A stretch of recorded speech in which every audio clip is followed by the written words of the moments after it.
We're closing up. All right, we're starting. All right. 3, 2, 1. Welcome to Nintendo Dads episode 97. On this week's episode, we discuss Shovel Knight's appearance in Yooka-Laylee. Retailers have to put their order in for the Wii U now if they choose to actually want to get one. And Jason Lepine is joining us to discuss this week's news, plus your questions and so much more. Zach, since you're back, cue the music.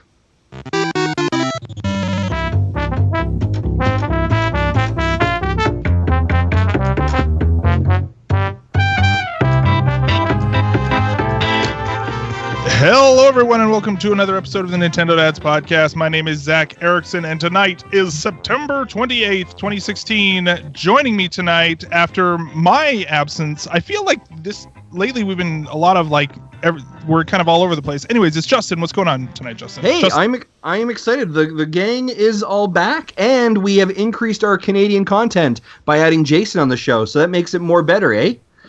Which is a good thing, but it's great to have you back, and obviously controlling a soundboard, because my control of a soundboard is horrific. Speaking of horrific, joining us as well is Jesse Waldeck from VGTribune.com. What's going on, Jesse? At least I don't have to share my poutine with like you guys do, because he's out of. What? I don't know. We don't share poutine. I tried to make a Canadian joke. It didn't work this time. Just because you said the word poutine doesn't mean it's a Canadian joke. Although I don't know him well enough, but I feel like I'd share a poutine with Jason. Let's put it this way. In my head, I'm laughing. Okay, fair enough. When you say share, you mean give half a poutine, right? Yeah, I'd grab a bowl, I'd get you a plate, I'd get me a plate, we'd slice it politely. Yeah, I'd give you more because I'm Canadian that way, you know. I appreciate that, thank you. And then you try and get me more, it's awkward. Hey?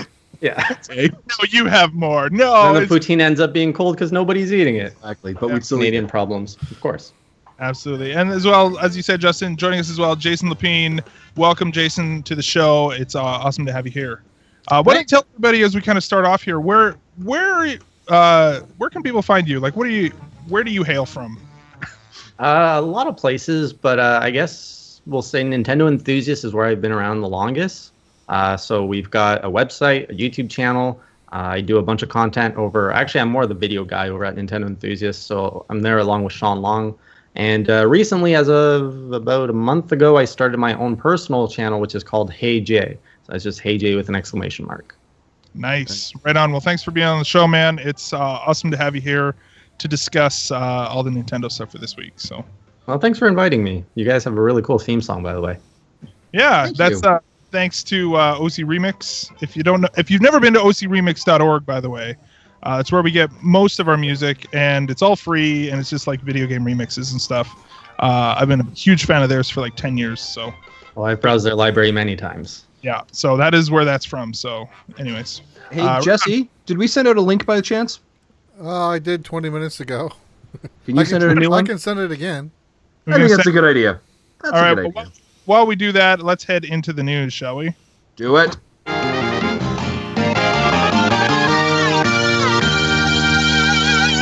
All right. So, news this week, of course, brought to us, Justin, by 1UpBox.com. I just, an hour and a half ago, put on our Facebook page, me and my daughters unboxing our September box from 1UpBox. Here's some of the coolest Nintendo things I've ever seen in there. 1, a Super Mario Super Mushroom bow tie. 2, what? I know, right? 2, a Legend of Zelda pair of socks. And 3, a plastic hat, sunglasses, mustache set that all hung together. I'm going to put a picture of that on our Twitter feed or Instagram. You can go check that out. But yeah, guys, head over to oneupbox.com. It was an amazing box. Use the code NintendoDads to get money off your first box. We appreciate 1UpBox's partnership as well. Right on. Check that out myself. Yeah, I'm gonna put that post out right away on Twitter and on YouTube. But yeah, it was heavy on the Nintendo stuff. I was like, this is awesome. Is it always gaming stuff? It's usually gaming stuff with a little bit of, sometimes it's geek culture. Like there was one where it was like, hey, they did one for squads, and it was, I'm trying to think what was in there. There was like a vinyl pop from Arkham. What else was in there? A T-shirt, but like the T-shirt was Suicide Squad's, but it was all of the Suicide Squad were Mario characters. Okay, So, so like, it's still gamified. Nice. Yeah, it's still gamified. They're heavy into the gamified stuff. But this was a really good box. Even last month we got like a plushie of a Yoshi that was like Nice. big. Yeah, it was really good. Like it's really good stuff in there. That's why we like One Up Box. So check it out for sure. Yeah, I bought my first box. Yeah. I was just gonna say, moving on. Sorry, you were gonna say something first. Yeah, I was just gonna share my story of Loot Crate. That was my first box last month. I was disappointed because there was like no gaming stuff in it. So I had my alternate persona, the Gaming Spirit, unbox that, and he wasn't too happy that there was no gaming things. That's not good. No. So maybe I'll check out this $1 stuff. Yeah, pretty good. OneUpBox.com. Right on. And I was just gonna say, Justin, you were talking about things being hung together. Hung Together is the name of my Bare Naked Ladies cover band. So moving on. Moving on. So this week, getting into the news, Shovel Knight coming to ukulele, which I saw this and I was like, oh, now I'm interested in ukulele. That's interesting. Like before that, I was like, maybe. But suddenly Shovel Knight was in it, and it's no secret that I'm a huge Shovel Knight fan. So what are your thoughts, Justin? Shovel Knight in ukulele, like, excited? I am all for this. I am all for the indie community of content creators to come together and smash their characters together as much as they can. I think this is brilliant. I loved Shovel Knight in Runbow. I would love to see him in ukulele. And the thing I really like about him being in ukulele, obviously with the game he's in, Shovel Knight, we've got that like 8-bit look to him, right? Like we're like, okay, this feels good. In Runbow, they gave him the Runbow look, kind of a more stylized art form. And then when in ukulele, we see him three-dimensionalized, right? Like actually as a character. So I love these kind of different looks to him. I think he's just an NPC. I don't think you can play as him, but you can encounter him, which is just really incredible. I'm really hyped for ukulele, actually. And actually, we're going to, later in today's episode, we're going to insert the interview that Paul Lloyd, a good friend of our show, he was over at EGX last week. He actually got hands-on with ukulele. He has impressions. He was actually the one that sent us the video and the photo as well from it. But I'm excited for ukulele. I didn't back it before. I know Jesse did, but I'm stoked for this. Jason, as a guy who does a lot of like indie gaming, how do you feel about ukulele? How do you feel about Shovel Knight? Where's your head at? Well, it's funny, is it Zach, you were saying now you're interested because Shovel Knight is appearing in this game. My first reaction was, wow, they should really change Shovel Knight's name to Cameo Knight, because I swear he's in everything. So I don't know if he showed up in, is it Road Redemption, a game that hasn't been released yet, and I think it has now been officially canceled by Wii U. Really? I'm not sure if that's official. I know at one point it was uncertain. I'm not sure if they've shifted completely to canceling it. But yeah, they had a Shovel Knight on a motorbike whacking people with his shovel. So that was awesome. That seems out of place, but okay. It actually looked really cool. There's a trailer about it. If you look up Shovel Knight Road Redemption, it's an awesome trailer. So yeah, I've seen. I used to be a little bit more active in the indie scene, honestly. Back when Indie Corner was actually a weekly show. And it used to cover all the Nintendo indie news, and like every month there was always a new indie game with Shovel Knight in it. Like Shovel Knight was kind of, I felt, the indie item to put into your game to get it noticed, because let's face it, Shovel Knight had a very successful marketing campaign, and that is a lot of indie developers' biggest struggles, is getting noticed. Another game that you might not know that Shovel Knight is in was also Armillo, which is an indie game that I'm known to like, that came out, I think, 2 years ago exclusively on the Wii U. And yeah, I was actually interested in making a video last week. How many games has Shovel Knight appeared in? Because he's in quite a few games now. In terms of, to answer your question, though, in terms of ukulele, how I feel about that, not a fan of his voice acting. Mm-hmm. Cool that, love seeing the 3D model of him. And I'm excited for ukulele, honestly. I was very lukewarm. I didn't back the Kickstarter. I've kind of gotten that Kickstarter burn. Sure. I don't, if you know what I'm talking about there. Yeah. Mighty Number 9. Well, we've got a couple Mighty Number 9 supporters here and one Bloodstained supporter. So we're all feeling that pain. Well, I've supported, I think, half a dozen indies 2-3 years ago, and I'm just now starting to get a few of them. And I can tell you, I'm just not excited about them anymore. Some are mediocre, some are good. I also backed Half Genie Hero, which also got a delay, but not a big delay. It should be out around the same time that Pokemon comes out. Now that's another interesting story we could dive into. Half Genie Hero. Yeah. Because I was actually over at WayForward over a year ago at the WayForward Studios to interview them about Half Genie Hero, and they I have a whole video on that studio tour. But basically, they're trying something entirely new. I'm sure you've noticed in the art style of Shantae, for the first time, they've moved away from the bit style graphics. Yeah, they're 3D, like 2.5D style graphics. Yeah, But so that's yeah, still 2D plane, but polygonal. right. So that's something completely new for WayForward. WayForward had this reputation of being essentially bit artists in the indie scene or even in the gaming scene over there. So this is a huge shift for WayForward, and they were kind of showing me their software and how they're really exploring new ways to make games here with Shantae Half Genie Hero. So that's really interesting to see come to life. Mm-hmm. Yeah, that's really interesting for sure.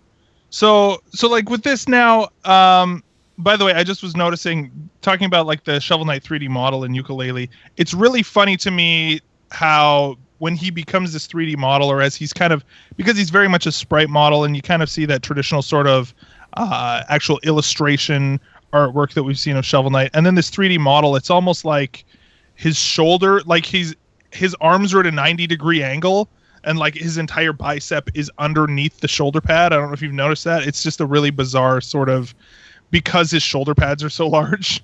I don't know. It's interesting, but it kind of ends up looking a little bit goofy. Yeah. But Well, Do you? I'm looking at I was the gonna- demo, and it's kind of similar the way you described it. Yeah. Right. yeah, whereas it's like the shoulder pads are actually like bicep pads or something. It's weird. Anyway, Oh yeah, I am looking at that now. Yeah, it's cool. Jason, kind of going back to your conversation of like having Shovel Knight as almost like the indie spokesperson, if you would, for the last couple of years in a lot of ways. Do you think that's helped the indie brand in some ways, or helped the content creators, or do you think it's more of a detriment, right? And also, like, when does an IP go from being an indie to a studio? Do you know what I mean? Like, there's that. That's a very good question. I think Zach's a good example of how putting Shovel Knight in other games works. Yep. It does, Zach loves Shovel Knight. Shovel Knight's a great game. I love Shovel Knight too. And as soon as you start saying, hey, this character is now in this game, it really turns head like, whoa, I didn't even know this game was happening. In Yooka-Laylee, that's very interesting because I feel Yooka-Laylee already had that marketing momentum. It had that pedigree from the team that brought you Banjo-Kazooie, right? Like, people were aware of that. And it didn't feel like it necessarily needed it. Exactly. Well, and the thing is too is like it's not like it needs that boost of credibility, but there's something within me, and I know that it's even not a logical thing necessarily, but seeing Shovel Knight next to these characters, I'm like, oh, okay, these are legit now, right? Like there's something about like, okay, well, I've never seen Yooka-Laylee before, but there's Shovel Knight, therefore, okay, there's something where I'm like, okay, the people who made Shovel Knight have put their stamp of approval on this. It's got to be good, right? And I know that doesn't necessarily make a logical connection. And I wonder if the people over at Yacht Club Games, how careful they're being about vetting what games they allow him into and what games they aren't. And how do you kind of have Shovel Knight not lose his the Shovel Knight seal of quality, for lack of a better term, right? It's an important sort of balance there that I have yet to play a game that Shovel Knight is in that sucked, but I wonder, like, will they go too far? Is that something that is just sort of that indie seal of quality? I don't know. What are your thoughts on that, Justin or Jason? Yeah, I'd go to Jason on that one. I'm curious to hear his thoughts. Off the top of my head, I can't think of a game actually that Shovel Knight has been in that has sucked. So in that sense, maybe you're right. It is kind of a seal of quality.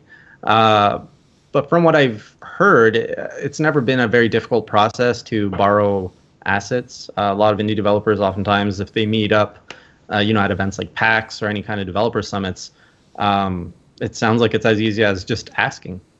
Yeah. Mm-hmm. And oftentimes, they'll agree. I imagine them walking around like PAX with like in their suit jackets, with like a bunch of USB sticks, right? Like, hey, how are you? Shovel Knight packs. Here's our assets. There you Or go. like it's just like they walk by each other with a folded piece of paper. Can Shovel Knight be in their game? Check yes or no. And like, and I think like Justin, when we interviewed the guys who did Rumbo, I'm drawing a blank, but that literally sounded like that is the exact process that they seemed to have when they were like, when we asked them, how in the world did you get all of these characters in your game? And they're like, oh, well, I don't know. We just asked and it worked and said yes. And it seems to be a lot of. That's like how we got half our guests. Exactly. So I think there's a low for indie developers too. It's a very low risk, high reward proposition for them to share their characters, between games. So. Mm-hmm. Now, to answer an earlier question they asked, is it beneficial for the indie game? I think yes, because it gives them additional time in the headlines. But usually those headlines only get picked up, honestly, by the hardcore Nintendo site. So I feel that there's a few different tiers in media. And when you put Shovel Knight in let's say a less known indie game, you're kind of hitting that Nintendo sub community, which is covered by Nintendo Enthusiasts, Nintendo Life, Nintendo World Report. You guys, I'm not saying that we're small, but we're the ones that are digging deep for Nintendo news every week. We're paying attention to what's going on in the Nintendo world versus sites like, let's say, IGN, GameSpot, which are kind of covering more of the mainstream stuff. Yeah. They're not gonna catch that. So, I feel it doesn't. In the case of Yooka-Laylee, that had already pierced up to the mainstream level. So adding Shovel Knight is fun, might attract a little bit more attention, but when you do that on that smaller indie scale, I don't think it's as efficient or as effective. Mm-hmm. Yeah, right on. Very cool. Speaking of indies as well, just today we have announcement that Runner 3, so Bit Trip Runner 3 has been officially announced. If you haven't played Bit Trip Runner 2 Future Legend of Rhythm Alien, it's on the Wii U. It was one of the first games. It was a kind of a launch title on the eShop. If you haven't seen that, or if you haven't played that game is really fun still, and I definitely would recommend it. But that was they released a teaser just a couple of days ago. It looks like on the 26th, and that looks to be a pretty exciting thing here. I put it in the notes, and then I realized as I started talking, I was like, wait a minute, I haven't even seen the trailer for this yet. So I'm watching it right now. And I think I saw a tweet yesterday saying that Charles Martinet is going to be doing the title speak again, like he did with Runner 2. Very cool. I just watched the teaser. It doesn't even have any gameplay footage. It's just the sort of streak of color that would say that Commander video or whatever. But that is something that is coming sometime in 2017. Jesse, did you play? You played the second game, right? Not very far. I think I got into the second world. Okay. But I played it, but didn't get very far. What about you, Justin? Did you ever play Runner 2? I have not played Runner 2, but I recall it was part of one of the first Humble Bundle. So I picked it. As I recall, I can't remember. I picked it up like it's in my indie folder that I have on my Wii U. I haven't played it, but it's there. Oh, it's fun, dude. Because it's in a folder. It could be. That may also be part of my. I have a whole folder dedicated to these things. All right, I'm an organized person. Yeah, if you want to preview Super Mario Run, go and play Runner 2. It's awesome. I don't know if that's actually a fair comparison. Now, what's interesting about... I would say not. Go ahead, Jason. There's a little speculation going around that tease, too. I don't know if you guys picked up on it, but they specifically... I don't know if they specifically said it, but they refused to say what console or platform it's coming on. Yeah, that was about to be my next question. Is they hadn't put any... There's no screen at the end of Wii U. There was no system on it at all. So what's the rumor that we're hearing? Well, some people are saying NX ? Which is pretty much the most popular tweet these days. Everybody's just spamming that. Right. And they pretty much just like that tweet. So they're not commenting on it, but I feel they're being a little coy about it. Right. So I wouldn't be surprised. Runner 2 was on everything, isn't it? Right? Yeah. So I imagine this will be just on everything as well. Yeah, I wouldn't see why not. I mean, you do have it's Commander Video, right? His name? Mm-hmm. I think so. So, I mean, he's in Smash Brothers as a trophy, so that's a testament to their relationship with Nintendo. So yeah, I wouldn't be surprised at all if they ended up. Yeah, because they did the original like 6 Bit Trip games exclusive on WiiWare initially, and then they put out a bundle that was on Wii and 3DS. Mm-hmm. So they were Nintendo exclusive up until Runner 2. Right, yeah. So I don't know. I'm excited for it. Like I said, I really like that game. It's a good sort of solid platformer, sort of like the auto running platformer sort of thing. And I don't know. I'm really looking forward to it. So yeah. Justin, my dock just crashed. Can you? What is our next story here? Yeah. So our next story is that retailers in Europe are essentially being told that if they want to give any Wii U's on their shelf, they do need to get an order in before the end of September, because they will not be able to order any more Wii U's going forward. This really isn't really huge newsworthiness, because inevitably with a new system coming in, the old one needs to stop moving. So they've kind of basically said get your orders in last minute. Jason, any thoughts on this? The only point I want to raise is it's kind of counter. It goes against what Satoru Iwata said a few years ago when he first dropped the NX name. He said the NX was not a traditional gaming platform, but more was an ecosystem, which included the Wii U and the 3DS. Mm-hmm. So all signs have, pointed to that not being true. With, let's be honest, the Wii U. Don't they say that every time too? Like it's always a third pillar until the third pillar is a two pillar. The GBA and the third pillar until you can replace it with a better pillar, pretty much. Yep. Yeah. Until manages to stand on only 2 pillars, and then we'll get rid of the old one. Yeah, I'm pretty convinced the Wii U. I'm pretty sure Nintendo kind of cut their losses with the Wii U probably over a year ago. They've just, I think with the new president who came in, they just dropped all efforts on the Wii U and just kind of accepted that it was a done console. I love my Wii U. I love the games that's on it. But just by looking at the trends, there was a lot of games released last holiday season, which, let's face it, don't quite live up to the Nintendo quality that we've all come to expect. We look at 2016. It's a very light year in terms of Wii U titles. You look at the marketing budgets, how much money they're putting into marketing Wii U games this year, even like Star Fox Zero, which was kind of their big hitter. And look how they treated Color Splash. It was announced in a Nintendo Direct as an offhanded, like, oh, by the way, this is in development. Let's move on to Pokken Tournament. So, yeah, everything points to the Wii U being on its way out. This is just another sign of that happening. And, they're essentially making way for the NX. And I think that's really exciting to look forward to, because what is it? Yeah. Mm-hmm. Yeah, I mean, like, again, and I would agree with you. Essentially, it's been a year, right? Since I think we began to kind of see that turn and that decision when, Zelda's launch date was pushed, right? Was pushed away from holidays. And it was interesting because we had a debate about it here kind of on the show of, I think they were starting to make some decisions of like, yeah, we should probably start wrapping this up. It's not working well. And then Splatoon hit. And I think Splatoon a bit changed, I think, the momentum they had. I think they were losing some footing. Splatoon created a whole new dynamic for them. I think they had some great energy around that. They pushed into September. They had Mario Maker, 30 years of Mario, great platform. It grabbed people's attention because they were still hot kind of on Splatoon. You had that for a little bit, and then it just stopped, right? And then you're like, and here's Amiibo Festival. Ew. But by that time when they've kind of like regained that momentum, it's like a hockey game almost. Of course, it's Canadian. We're gonna have a hockey analogy here, right? But it's almost like a hockey game where the power play is shifted, and now they have that momentum. They're going in, but the lineup's done, right? Because they made that earlier decision. Like, could you imagine if they had ended up in 2015 November launching Breath of the Wild, right? Like, and those are three home run hits.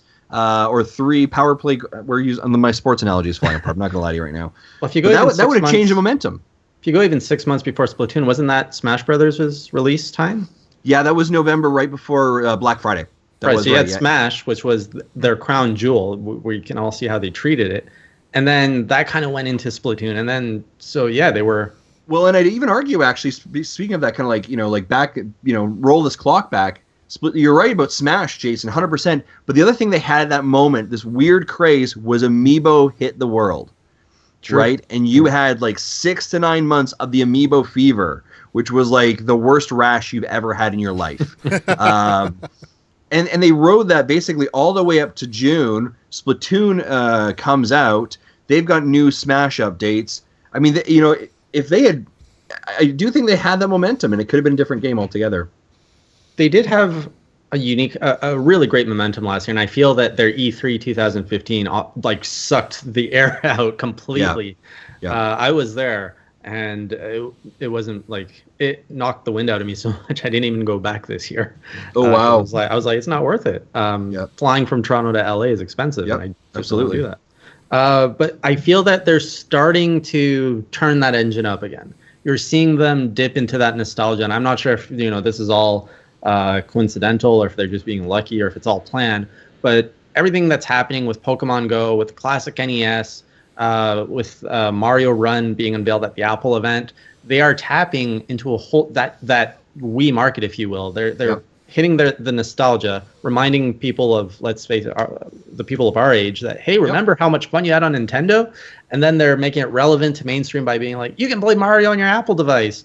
And I feel if they play their cards right, they can build that momentum right into the NX and really, hit that stride that they had with the Wii. Let's just hope it's not another Wii though. Yeah. But they're being very careful with the way that the whole NX situation is happening. It's really, really fascinating to watch it, like from a business standpoint, like seeing the decisions they're making. They're letting the 3DS and Wii U kind of have their last hurrah, if you will. Yeah. Mm-hmm. And I don't know. I'm absolutely fascinated at how Nintendo is playing the game right now. Like, you have Xbox and PlayStation, which have just unveiled these powerhouses, and the crowd is pretty mild on it. And everything is kind of set up for Nintendo. Everybody's like, okay, PlayStation Pro, PlayStation 4 Pro. Don't really care. Scorpio, that's still far away. The dude who talked about the PlayStation 4 Pro was kind of non-enthusiastic as well. But that's hard to get excited when he's revealing this. I'm like, I don't know what you're trying to make me feel here. But to your point, and like it feels like Nintendo is, so far they've set all of their pieces up in the right way. And for me, I like you said, like, I really hope it's not the Wii. That's kind of how I'm feeling right now too, where it's like, where everybody was so excited, and then the Wii hit, it hit this blue ocean, where everything was, it was a wide open space. But in the meantime, they kind of left their hardcore fans in the dust a little bit. And that's kind of where I'm sitting right now, where I'm like, okay, like, is this going to end up being like the Wii was, where, we get a bunch of games with waggle control and we kind of forget what makes Nintendo games super fun, and we're going to get lost in the weeds a little bit. They're really going to need to deliver on the actual concept of the system and get that messaging out appropriately. And they say, like we hear Reggie say, oh yeah, we've learned our lesson about, from the Wii U, but that's what they said about lessons from the 3DS when the Wii U was launching. They said, oh, well, we learned our lessons from the 3DS, not having launch titles and really not delivering on the concept that we were hoping for. And we've heard all of this before, and I'm like, okay, well, is it different this time? Like, is the new CEO going to kind of actually deliver on these so-called lessons? I don't know. It's interesting to see. So they also said that with the Wii, with the whole, we're going to bring back experiences for the hardcore gamer, right? With the Wii U, and they were like, look at all these third-party developers, and of course we saw how that played out. So I share that sentiment. Yeah, for sure. What I'm personally thinking we're going to see with the NX is, I think they're going to tackle the mobile market to attract the mainstream audience, because that's where they've went. I think everybody's acknowledged that all the Wii users and all that audience have moved on to tablet and mobile gaming. But you're still gonna. So I don't have the full picture of how they would do this, but I think that, because we're seeing Nintendo step into the mobile platform, that gives them access to all of these potential clients. And now it's, how do you secure them to a hardware, like back to your hardware? So I think that hardware, the NX, is going to it's going to provide us with our gaming experiences that we all love as gamers, but at the same time, it's going to have something that's going to allow that casual audience to use that hardware, to have fun with it, to interact with it somehow, while still pleasing the gamer in the house. Mm-hmm. Do you, and a couple moments ago, you brought up, Jason, the phasing out, right? I mean, the Wii U, we are definitely seeing it phased out. Like, if anyone's thinking that it's, I mean, let's kind of be honest. Color Splash is pretty much the swan song. Yes, we recognize Zelda Wii U. There is a Zelda Wii U, but let's be honest. Majority of your sales are going to probably the NX copy of it, right? So we've kind of all come to that. Do you actually think that they're killing off their 3DS line, or do you think that's like I kind of feel, and I'll kind of put my position in. I don't think they can kill off two systems within 12 months of each other. I think that puts them in a very dangerous, precarious situation in case the NX doesn't do well. Then we also know that their sales are typically higher on their 3DS than it is on the home market. So do you think, I mean, inevitably we'll see the 3DS die, sort of say, or transition to something, but how do you think that timing works? Another good question. I haven't thought of that as much, obviously. Nintendo has made it clear last month that the 3DS has at least 2 years of life in it. So they went out of their way to pretty much ease those fears by saying, no, we're here. The 3DS is going to be here for a while.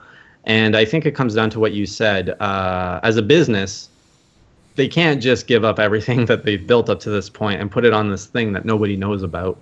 And I think that's part of it, that they're, they don't want to put all their eggs in one basket.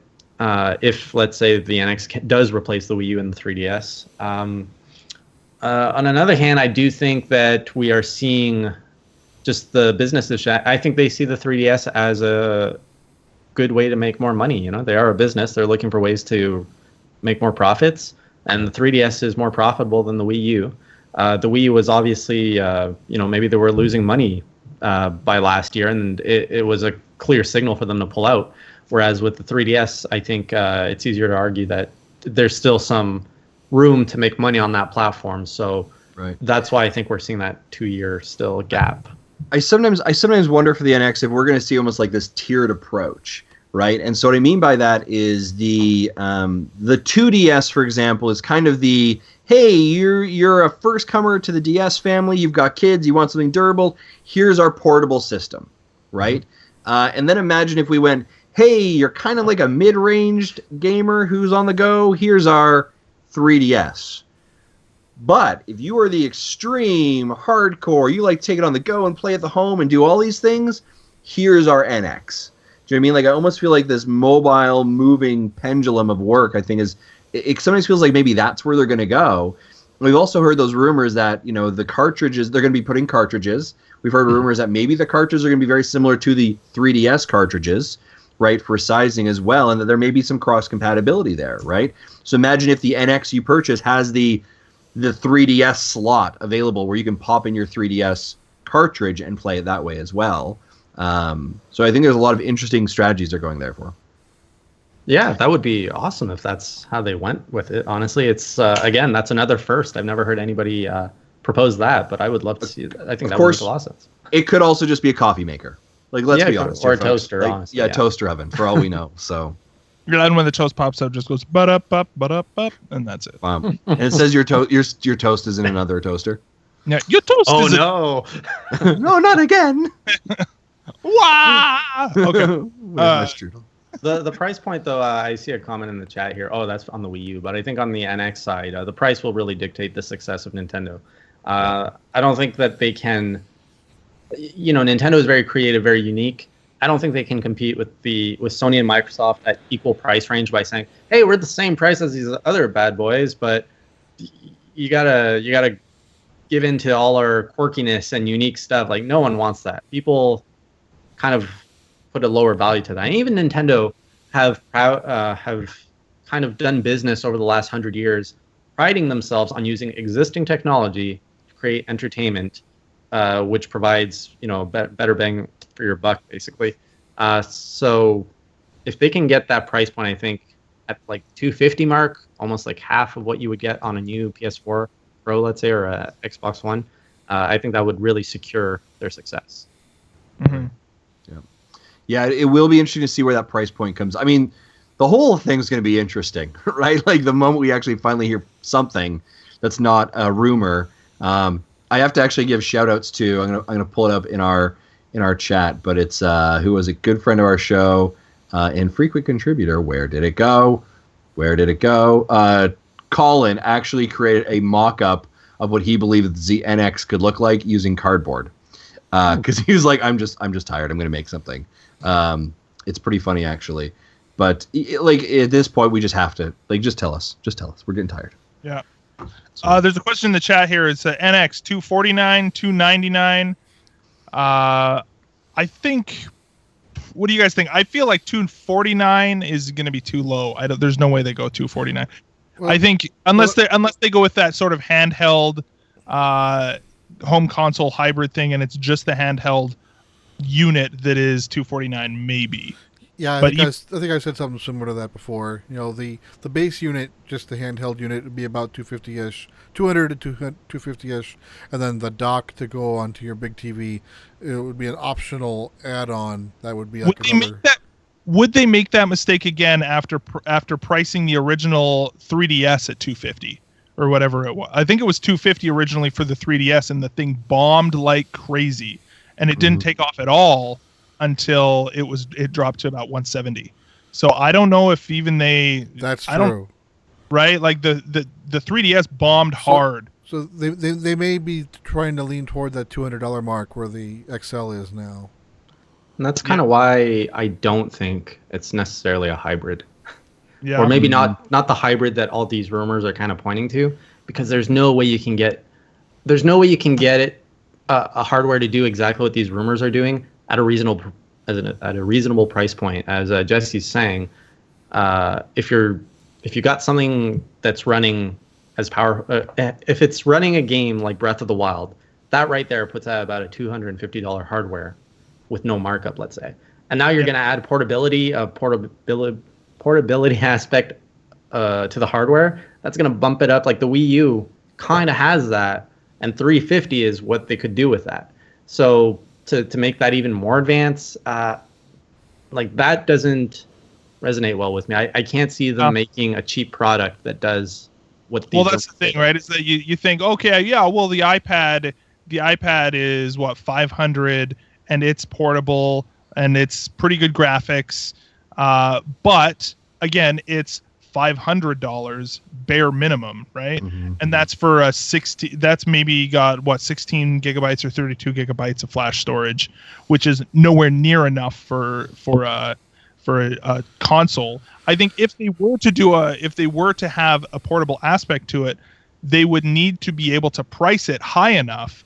At which point, I can't imagine them pricing just the handheld by itself at that point, right? They would bundle it as a package of here's a way to plug in some dongle and then plug it into your TV. But they would need to be able to justify a higher price point, because nobody's going to buy the 3DS showed nobody's going to buy handheld for $250. That's just for gaming. But for $350, people will probably buy a home console, especially if there is some sort of portable aspect to it, right? So it's hard to know, though, right? Like it's definitely, and how good of graphics is good enough for them to be able to have, as part of their graphics. I don't think that we're going to get something that's too insane. I honestly don't expect something that's too much more than the Wii U. I think it's going to be more, the innovation is going to come in the accessibility. The accessibility, the form factor, or something about that, I think is where, again, that's just sort of going off of the rumors so far and whatnot that we've seen. Also, if they are getting rid of the optical drive, which I do think that they are, I don't know how much cost savings that is, but like, let's be honest, those things are big, clunky. They can't be that cheap to make. Right? Yeah, for sure. I don't remember which vendor it was, but there was a website in Europe who put up like an NX pre-order with some form with placeholder values, and I think they had it marked at 350 pounds, which is the equivalent of almost $450 US. Yeah, I don't. And that's about 700. No, that was euros. That was euros. It was Tesco. It was. Oh, it was euros? Oh, I thought that was pounds. Oh, I'm pretty sure it was euros. Oh no, that one. Sorry, that place. It's either euros or it's pounds. I'm pretty sure it said pounds. Yeah, Mhm. that's like 700 Canadian. We didn't report that at Nintendo Enthusiast. I don't. We always see these placeholders pop up, and they never mean anything. They're just dummy data. So. Yeah, it's just like, well, what are we going to put in this field on the database? I don't know, put in some weird date and then, or some price or something. I agree with you, Jason, though, if we remove that optical drive, that lowers the price, right? I think if you remove that optical drive and you use some of these ideas and this technology you've instituted here, right? The same cartridge size or same, methodology, it works. You've got a system that can handle it. I think and Nintendo is really good at recycling ideas. Here's the problem with that, though. They're fantastic at that. Here's the problem with that, though, is no way in hell Breath of the Wild is going to fit on a 3DS cart. Not a 3DS cart, but cartridges, not this one, not these carts. But you can fit Breath of the Wild on a cart like this. There's a company that I forget, but just last week they announced that they are now coming out with 1 terabyte carts, which are smaller than these 3DS carts. How much do those cost, though? The 1 terabyte probably a lot, but is that gonna end up being even more expensive manufacturing wise for versus a standard Blu-ray disc? Well, we're not that far off because the Wii U discs are, I think, 25 gigs, and a 3DS cart, I think, is maybe 10 gigs. And I mean, 3DS. I think the biggest game out there might be closer to 5.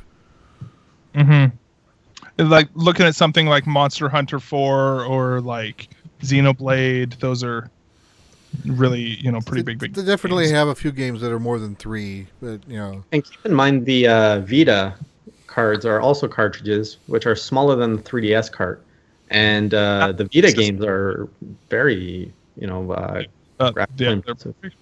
I also make the argument that Nintendo has been positioning us and getting us prepared for an increase in their games in the near future, their price point. And I think we began to see that when Miitomo came out and began to see price tier rewards at games over $80 to $85. That was in the Canadian one, right? Right. Still US too. US too. Really? Yeah, the 80 gold coin was like $80 US or more. Yeah, that's not just because our exchange rate sucks. Is that because it's accounting for things like collector's editions, though? But it's only available in digital. Yeah. Well, they could have not really a collector's edition, but more of a deluxe edition of a game that the regular game for $60, or for $90 you get the game and $40 worth of DLC for free, bundled in. And then those that bought the $60 version will have to spend the $40 to get the same content. Overall, they spent $10 more. Yeah. Yeah, I think they're getting ready to. I think you're going to see a price increase on the games when the NX comes out. I think it's going to be like by $10. Yeah, I'm willing because match the prices of the PS4 and the Xbox One, right? Right. Well, I mean, here's where you're looking at. If you're buying a game that is indeed both home console and portable, right? They could look at that as 2 different markets. So there could be 2 different price. There could be a difference for it. So you know what? Knowing Nintendo, they would charge it for both. Oh, you want to play this game on the go? All right, you got to buy a separate copy. No, I don't think they do that, but I wouldn't put it past them. Very cool. You're just mean. Yeah. Right. Can you tell him a little bit? Like we talked about it last time I was on the show. I'm like so tired of NX rumors. Did you see my video? I made a little joke about it. It's just so week. Is this what you want, Nintendo? Is you just want us to just speculate endlessly? Yeah. Anyway, what were you guys saying, Jason? Yeah, I'm in the same boat. I made a little video last week, being a bit of a smart guy, I said I made a video. These are all the NX confirmed facts, and it's a 1-minute video, and I list 3 things. And overall, it's being well received, but there's a lot of dislikes saying people saying this is clickbait. You're wasting my time. It's like I told you everything that we know in one video. I'm sorry that it's not more interesting than that. Yeah, that is the only thing that is confirmed. And you're absolutely right. Like the reality is, and this is the thing that blows my mind about, the internet gets frothy about anything that's going on for the NX. We haven't heard. It's the end of September. They told us we were gonna. What's going on? You're liars. And it's like they never did. Exactly. They never did. But we as fans began to create this idea that they should do this thing, right? Nintendo, to your point, Jason, has really only told us a couple things, and that's it. They've also been very clear for like when it's like we will not talk about the NX. We're going to E3. We're not talking about the NX. Here's a direct. We're not talking about the NX, right? Like, but yet there is a Nintendo World store in New York is closed Saturday morning, October 1st. They are reopened from 1 to 4 for the Yokai Watch 2 launch, but they're like, we're closed for a private event. This is common for a Nintendo store in New York to do this, to close for private events, right? For whatever they want to do. Yeah. The internet becomes a fury of they're doing the NX launch. That's the day it's going to happen. I'm like, no, somebody probably just booked the area because they can do that because it's a prime location in New York for a lot of stuff. Like it just blows my mind. It's probably media. They're probably allowing media to come in for a Yokai Watch 2 promo. They do that a lot with launch events. So yeah, like but it blows my mind. But I also think it's one of those things of we've all created the beast, and now if it doesn't live up to our expectations, we have no one to fault but ourselves. You know what though? We have Nintendo to fault because they haven't told us what to be hyped about. Because they've hyped this, they've had this thing there and allowed this urban myth of the NX to fester since last January. And this is not a Sasquatch, all right? Like it's no, but they haven't said anything else, and they have allowed people to speculate for so long. And if there is this sort of idea of this common idea on the internet of what the NX is, and Nintendo allows the expectation and the rumors to get far beyond what it actually is, so that the expectation is greater than the delivered product, and Nintendo hasn't managed those expectations, and they've allowed them to get too far away from what actually is going to happen, then they are at fault because they haven't effectively managed their own message. So that's where it's really where the rubber's gonna hit the road for Nintendo when they release it, is where like has this whole thing become something crazy? Because you're right, Justin, it's not a Sasquatch, but the internet thinks it's a Sasquatch. And so if we don't get a Sasquatch, everyone's going to be pissed at Nintendo because they never told us until now that it's a Sasquatch, that it's not a Sasquatch. FYI, yes, and FYI, the show title is now going to be I Want a Sasquatch. Yeah, Sasquatch. That's what I want. The Nintendo Sasquatch is now the new name of the NX. So. Yeah. We have a few questions or comments in the chat. Yeah, Jesse, sure. Any chances of zombie NX? No. This was a zombie U. Probably not.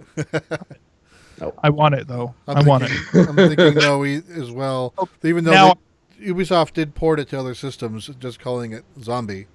Yeah. What I now want is a zombie Sasquatch though.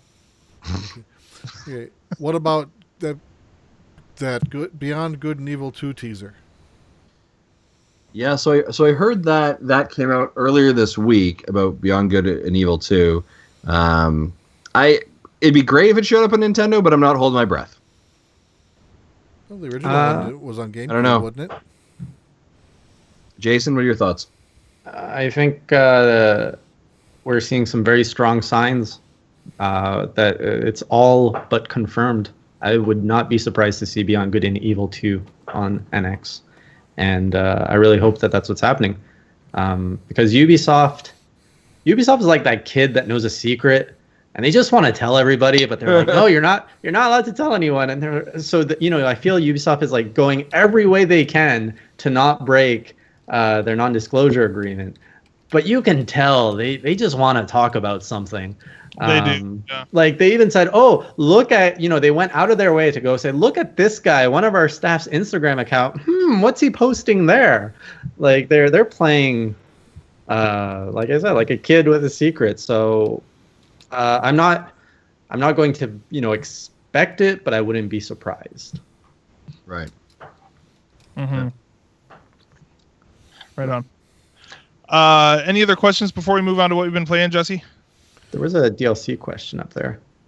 Yeah. Do you think DLC is good, or do you think DLC has been used in the wrong way? Do we have a specific example or just in general? He didn't give any examples.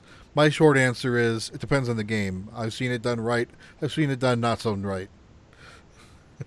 Yeah, I think like an example of maybe the way it's done well. I think Smash Brothers was a good example where they delivered a finished game, and or Mario Kart is another example, right? Where you deliver a finished game, and as long as you deliver a finished game, I don't really have a problem with it. So you didn't like Splatoon's approach to the DLC? See, I didn't really. I think that it was smart, but it was artificially. It artificially just lengthened the course of the game, and overall, I think it was a It's hard because I think it had a positive impact on the longevity of that game, but at the end of the day, it was still just like, oh, look, there's a new level that is unlocked, and even now, I'm still not a fan of how parts of that game are arbitrarily locked behind, this sort of like, oh, here's the maps you can play this hour, right, and that kind of a thing. Mm-hmm. But that's more of the sort of how they rolled out that game in general. But they've also kind of continued to add stuff as well since that initial sort of 3-month launch window that they had. So, yeah, I don't know. I didn't mind it. It kept the hype. It kept the hype alive. Also, it was DLC that didn't cost us. Yeah, that's true. If it was DLC that costed me, then I would have been a lot more upset. Yeah, that's a good. Sure. And in case of Mario Kart, I think that was Nintendo's first smack at DLC, wasn't it? Mm-hmm. I think they'd done like Fire Emblem Awakening. I think they'd done something, but yeah. I think Fire Emblem Awakening was one of the first big ones. Yeah. I feel like in Mario Kart 8 they gave away too much. Not that I'm complaining. Yeah, they did. but I think they realized that because the Smash Brothers. Smash, it went the other way. Yeah, it was a little bit more than. I didn't buy any Smash DLC. See, and I bought all of it, which means I probably paid. And I bought the 3DS version of Smash. I bought the version of Smash, and every time that I bought something on Smash, I bought all of the stages and I bought all of the characters, and I bought it with like the Wii U 3DS discount or whatever. So I probably spent $200 or more on like all of the Smash stuff. Yeah, we have the 3DS version and the Wii U version, but we didn't buy any 3DS DLC. We only bought the Wii U. Mm-hmm. And would you guys say you played a lot of it, the DLC? I think so. Yeah. Well, and the reason I bought the because if you bought it was like an extra $1 every time you bought like a new character or a new stage or whatever. It was like $5 for the character or $6 for both, or on Wii U and 3DS. So it was like, for an extra $1, whatever. Then it won't bug me to like be playing it on the 3DS and think, oh crap, why can't I be Cloud or whatever, right? So, it ended up being not too bad of a. I'd probably end up paying like an extra, I don't know, $15 or $20 to be able to play it on both. But yeah, I don't know. I did play it a lot, and it's fun. I don't know. So. Nice. All right. Well, yeah. Well, with that being said, why don't we skip into what we've been playing there, Zach? Let's do it. Let me just get a bumper, shall I? Sure, you should do that. Let's do it. Okay, here it bumper. is.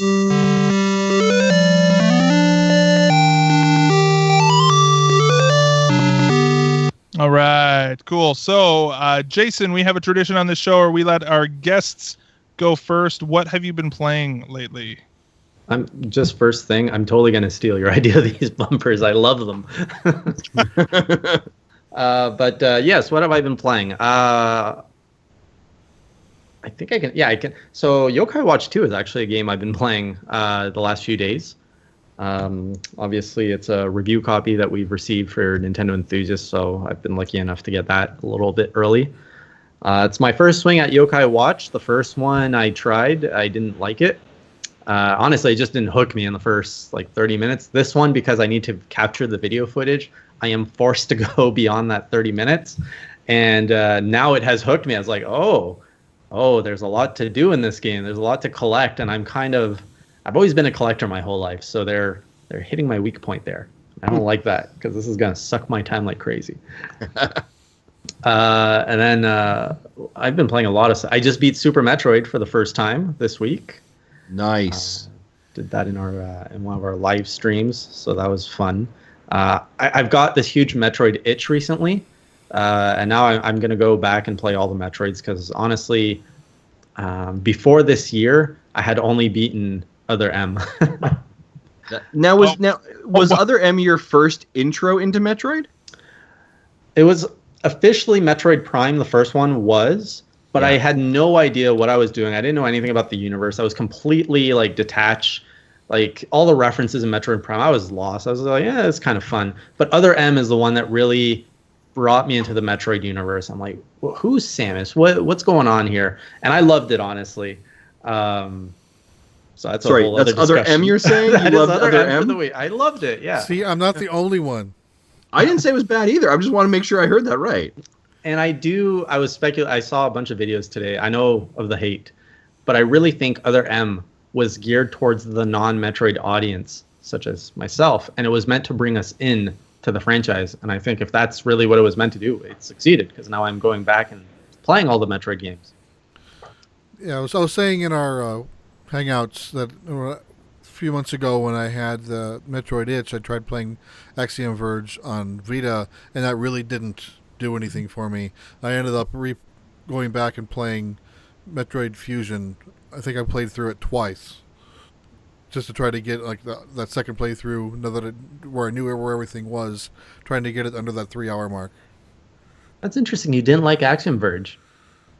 Not really. Yeah. That one didn't click with me. I think Axiom Verge is freaking brilliant for that Super Metroid itch. I picked that up. I just picked up on the Wii U a couple weeks ago when it launched, and I have loved that game. That scratches every Super Metroid itch you could possibly have. But I think Fusion and Zero are probably my favorite Metroid games. Both of them. Fusion. I did beat Fusion. Very, very fun game. Did you know Axiom Verge was developed by entirely one person? Yes. The soundtrack, artwork, level design, everything. That's crazy. Yeah. It's a tremendous game. That's so much. Totally. It's really good. So you're liking Yokai Watch though thus far?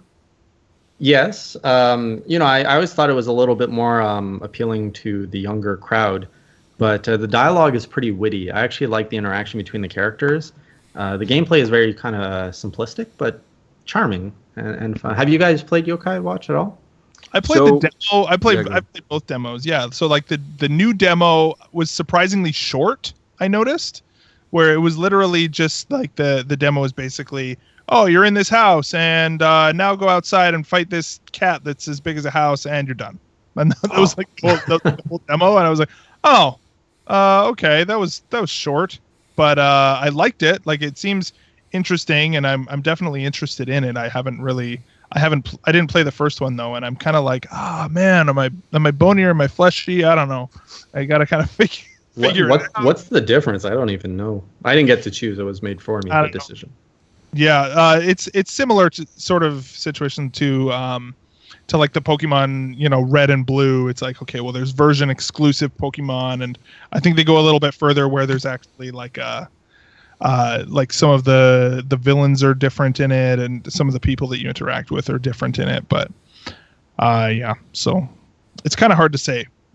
Now, one thing I'm noticing in Yokai Watch, are the yokais unique?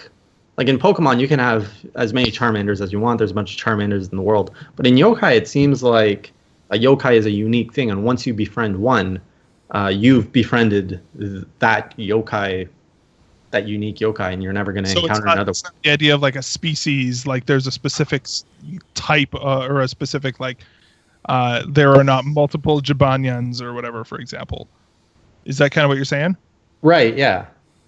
Yeah, that's kind of the impression that I have. I'm sure that people who have played a little bit more than that might not be the case, but that's kind of been my impression too, just kind of as an outsider. But I couldn't tell you. You never played Yokai, Justin? I played, so when Yokai came out, the original one, I played about 10 minutes of it, and I was like, no, I'm done here. Like this, no, I'm good.